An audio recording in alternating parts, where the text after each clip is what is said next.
Well, welcome travellers. Do you know, I've been running a couple of takes trying to decide what I can do for this video.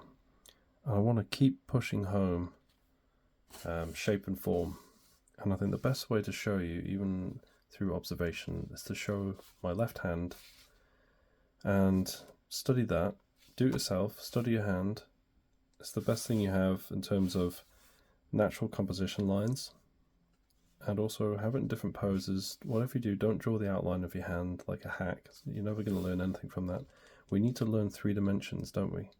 So you could say that's the first shape, but then we need to make it 3-dimensional, which is the form.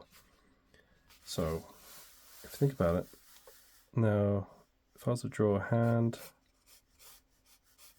this is how I'd do it. Now hand tapers in at the wrist, like this. And then you can see underneath, have your X-ray glasses on, goggles, whichever. And then what you can do is then do a mitten.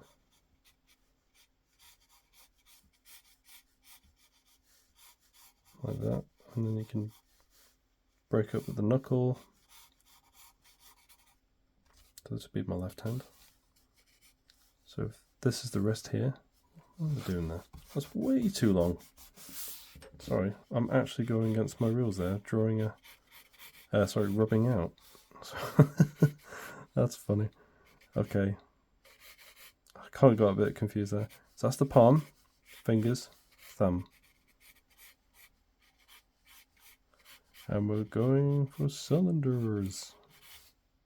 You see?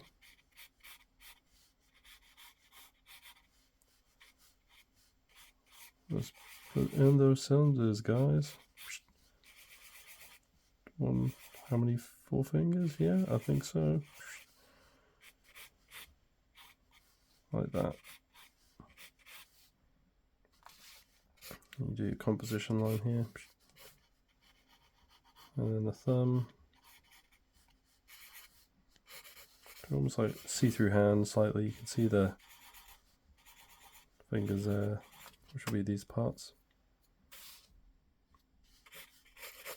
That's one way of doing it. In fact, that's going to be the only way we're going to show in this video. Shall I do it at a different angle, the hand? So let's do it at a different angle. Let's do the thumb down here. Again, think of the tubes. In fact, yeah, the wrist here. Thumb. And then do the mitten. Split it halfway. Let's just, yeah.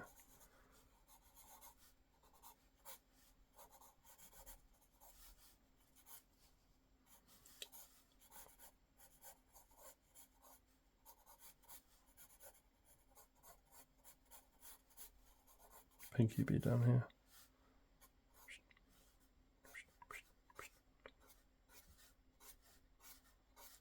In the curves. So I'm drawing a little quicker here just to show you quick examples.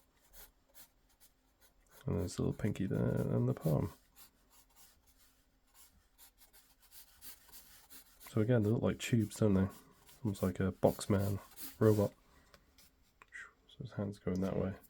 See? Maybe I should do more expressive things like that.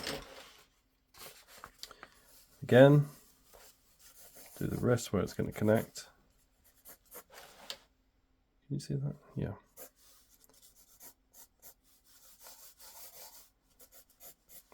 Going out. Let's spread those fingers.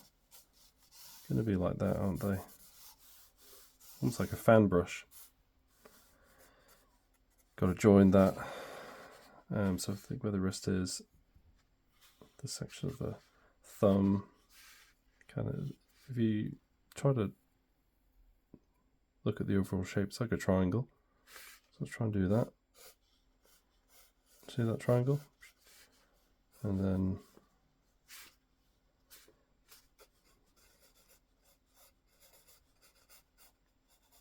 put in that. Those tubes, because they represent the bones. Okay, let's do... You always see drawings like that, don't you? Usually these two fingers are close together. They're quite common when you see people draw characters. You can do them in any angle you like, but I'm going to do this sort of angle.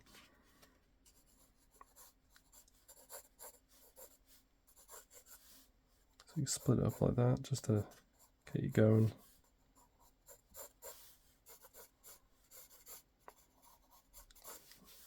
A little cartoony, these hands, but hey, we're not going for ultra realistic and shading and detail and all the little wrinkles. These are basic shapes we're talking about. This is what we got to get around in our head.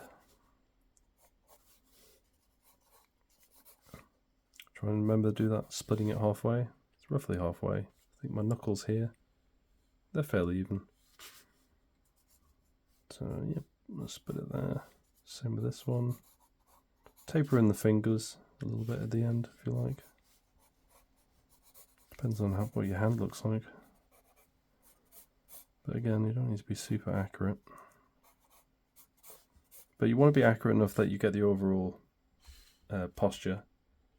And you got those shapes in. Let's do some circles for the knuckles. Like that. What do you think? Is that helpful?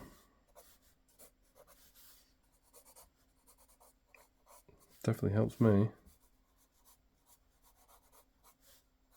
And you've got a little bend here. Can't forget about those guys at the ends.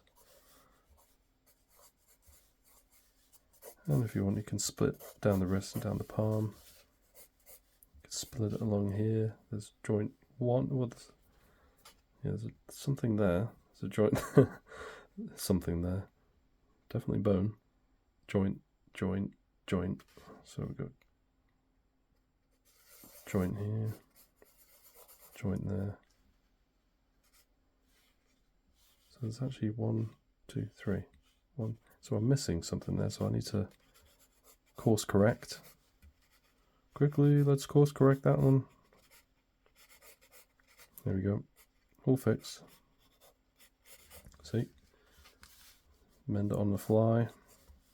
Look at that, even while I'm doing a video live talking. So much can go wrong when you're drawing and talking at the same time. And you just got to keep it in. So, I could have done that. Live long and prosper. Okay, I hope those are good examples. And I'll do a thumbs up. For you guys out there, please give me a thumbs up. I'll do a quick demonstration. I'm going to go with a little something stronger with a pencil. Now what I showed you in theory should work and get you started.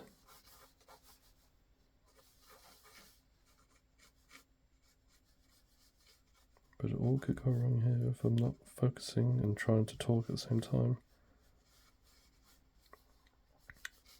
It's definitely a learning curve for me. I'm trying to draw and talk. Remember, create that mitten.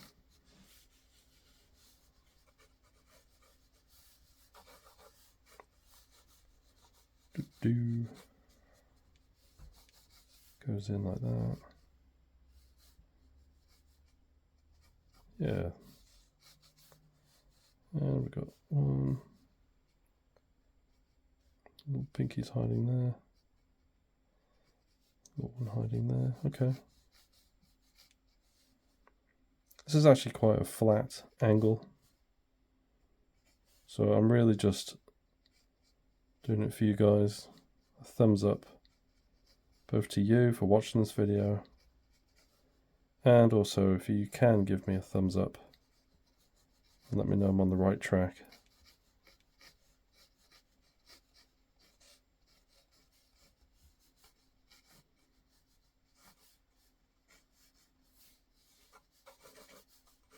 Right. Don't do a thumbs up. It's too flat. Do something more. Do better angles like this. Try and test yourself. Try and do a very expressive hand gesture. Nothing rude, thank you. and see how you get on. I hope you like. I think I subconsciously got this idea because I just watched the Addams Family Values, you know, the old films, and with my daughter for the first time, and I just kept seeing Thing running around. Maybe I subconsciously just thought of that, but I hope you like, and please give me a thumbs up if you like these videos. Thank you for watching.